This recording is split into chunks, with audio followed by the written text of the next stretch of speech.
James is a mixed traffic engine. He can pull both freight cars and coaches. He's proud of his smart red paint, and so is his driver. Everyone says you brighten up their day, James. One morning, James whistled loudly at the other engines. Look at me. I am the smartest, most useful engine on the line. Rubbish, replied Thomas. We're all useful. Sir Topham Hatt says so, and he's head of the whole railway. You know what, James? Added Percy. What? Replied James. You're getting all puffed up. James huffed away. Later, he was still boasting. I'm the pride of the line. I saw you pulling freight cars, snorted Gordon. You're only a goods engine. I pull coaches, too. Not as much as I do. But Sir Topham Hatt has plans for me. James was only making this up, but Gordon believed him. What plans? Wait and see. Oh, dear, he thought. Now what'll I do?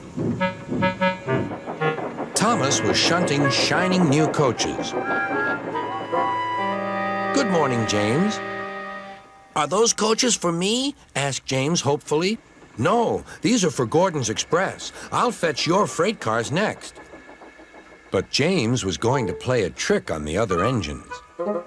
Actually, Thomas, I'm taking the coaches. Sir Topham Hatt asked me to tell you.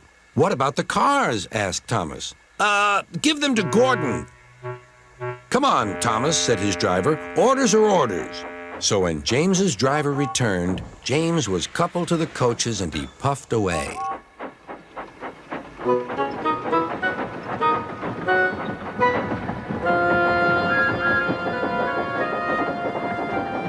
Thomas returned with the freight cars, and a few minutes later, Gordon arrived.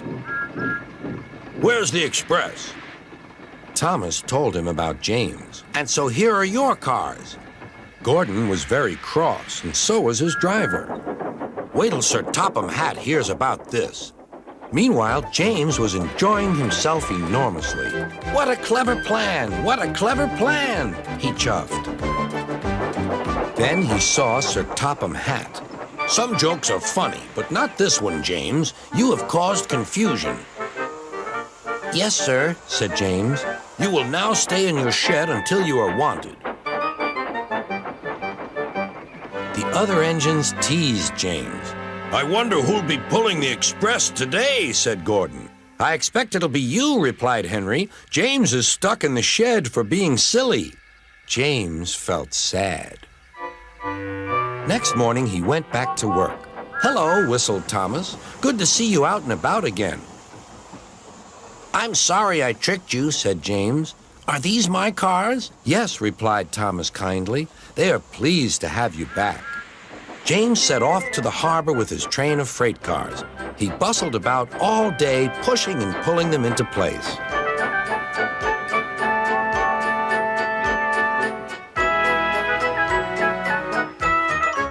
Time to go home now, James, said his driver at last. No cars or passengers, just we two.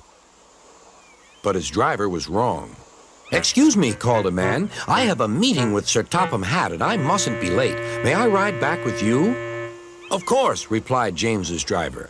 Then he whispered to James, This gentleman is a railway inspector. James was most impressed.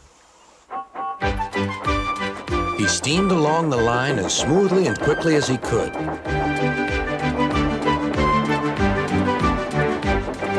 Sir Topham Hatt was waiting on the platform, and the railway inspector greeted him warmly. This clever engine gave me a splendid ride. You must be proud of him. Yes, indeed. Once again, you are a really useful engine.